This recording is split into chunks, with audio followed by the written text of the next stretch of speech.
প্রথম 50 মিনিটের অধিবেশন প্রাণবন্ত হয়ে উঠেছে মহান জাতীয় সংসদ এবং সেই সংসদে এখন পর্যন্ত যে কয়েকটি কার্যক্রম পরিচালিত হয়েছে, এই সংসদের স্পিকার নির্বাচিত হয়েছে, এই সংসদের ডেপুটি স্পিকার নির্বাচিত হয়েছে এবং আপনি ইতিমধ্যে জানেন যে স্পিকার হিসেবে মেজর হাফিজউদ্দিন আহমেদকে নির্বাচিত করা হয়েছে এবং দ্বিতীয়ত ডেপুটি স্পিকার হিসেবে ব্যারিস্টার কায়সার কামালকে নির্বাচিত করা হয়েছে। এই মুহূর্তে যে পরিস্থিতি দাঁড়াচ্ছে, 30 মিনিটের বিরতি চলছে। এই 30 মিনিটের মধ্যে রাষ্ট্রপতি শাহাবুদ্দিন আহমেদ তাদেরকে শপথ বাক্য পাঠ করাবেন। এরপরে স্পিকার হাফিজউদ্দিন আহমেদ তিনি তার নির্দিষ্ট চেয়ারে বসবেন, সেখানে বসেই অধিবেশনের যে পরবর্তী কার্যক্রম সেটি পরিচালনা করবে।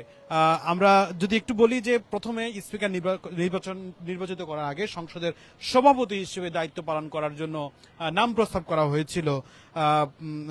করা হয়েছিল খন্দকার মোশাররফ হোসেনের। সেই নাম প্রস্তাবের পরে সেই নাম প্রস্তাবের উপর বিরোধী দলের সমর্থন দেওয়া হয়েছে। সেই বিরোধী দলের সমর্থন দিতে গিয়ে আপনারা জানেন যে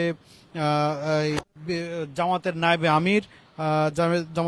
আমির ডাক্তার সৈয়দ আব্দুল্লাহ মোহাম্মদ তাহের তিনি আসলে এই নাম প্রস্তাবে সমর্থন জানান। এই অধিবেশনের শুরুতেই উত্তাপ তৈরি হতে পারে এমন আভাস পাওয়া যাচ্ছিল। ছাত্র জনতার গণঅভ্যুত্থানে নির্বাচন পরবর্তীতে মাধ্যমে গঠিত এই সংসদ জুলাই জাতীয় সনদের সংবিধান সম্পর্কিত কিছু গুরুত্বপূর্ণ প্রস্তাব বাস্তবায়ন প্রশ্নে বিতর্ক উত্তাপ ক্রমে বাড়তে পারে। অধিবেশনে নতুন স্পিকার ও ডেপুটি স্পিকার নির্বাচন করা হলো। এর পাশাপাশি 5 সদস্যের সভাপতি মণ্ডলীর সদস্য মনোনয়ন, শোক প্রস্তাব উত্থাপন এবং অন্তর্বর্তী সরকারের সময় জারি করা অধ্যাদেশ উপস্থাপন করা হবে। আপনারা জানেন এর আগে 12 ফেব্রুয়ারি অনুষ্ঠিত জাতীয় নির্বাচনে 297 আসনে ফল প্রকাশ করা হয়েছে। সেই 297 আসনের ফল প্রকাশের পর এর মধ্যে বিএনপির 209টি আসনে জয়ী হয়ে সরকার গঠন করেছে, আর জামাত পেয়েছে 68 আসন। এছাড়া জাতীয় নাগরিক পার্টি, এনসিপি, খেলাফত মজলিস সহ কয়েকটি দল কিন্তু এই সংসদে কিন্তু প্রতিনিধিত্ব করছে। সব মিলিয়ে যেই সংস্কার পরিষদ গঠন করা হয়েছে, সেই সংস্কার পরিষদের সহ নানান বিষয়ে কিন্তু সংসদে উত্তাপ ছড়ার কথা রয়েছে। কারণ প্রথম যে 50 মিনিটের যে অধিবেশনটি সেটি কিন্তু ইতিমধ্যে শেষ হয়েছে এবং এই অধিবেশন শেষ হওয়ার পর এই মুহূর্তে সংসদে বিরতি চলছে 30 মিনিটের। এই 30 মিনিটের মধ্যে স্পিকার এবং ডেপুটি স্পিকারকে শপথ বাক্য পাঠ করাবেন রাষ্ট্রপতি শাহাবুদ্দিন। তিনি আসলে তার দায়িত্ব পালন করার শেষ করার পরে এরপরে তিনি এরপরে মূলত আবার অধিবেশন বসার কথা রয়েছে।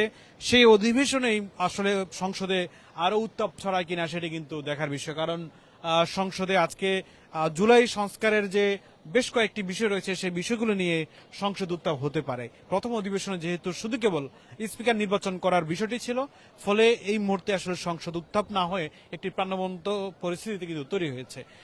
আর দ্বিতীয় বিষয়টি হচ্ছে সামনেই কিন্তু রয়েছে জুলাই সংস্কারের উপর নানান প্রজ্ঞাপন গেজেট, যেটি মূলত তত্ত্বাবধায়ক সরকারের সময় জারি করা গেজেটগুলো, সেগুলো কিন্তু ধারাবাহিকভাবে আজকে কিন্তু উত্থাপন করার কথা রয়েছে। সেগুলো আসলে বিল আইন আকারে পাশ করার পরিস্থিতি তৈরি নিয়ে মূলত আসলে একটি সংসদে উত্তাপ ছড়াতে পারে। সেই পরিস্থিতি যখন তৈরি হবে আমরা আবারও কিন্তু যুক্ত হব। এই মুহূর্তে আসলে 30 মিনিটের যে বিরতি সংসদ অধিবেশনে সেটি কিন্তু চলছে। এই মুহূর্তে সেই সংসদ অধিবেশনে স্পিকার মেজর হাফিজউদ্দিন আহমেদ তাকে মূলত শপথ বাক্য পাঠ করাবেন। এরপর মূলত পাঠ করানো হবে শপথ বাক্য ব্যারিস্টার কায়সার কামালকে।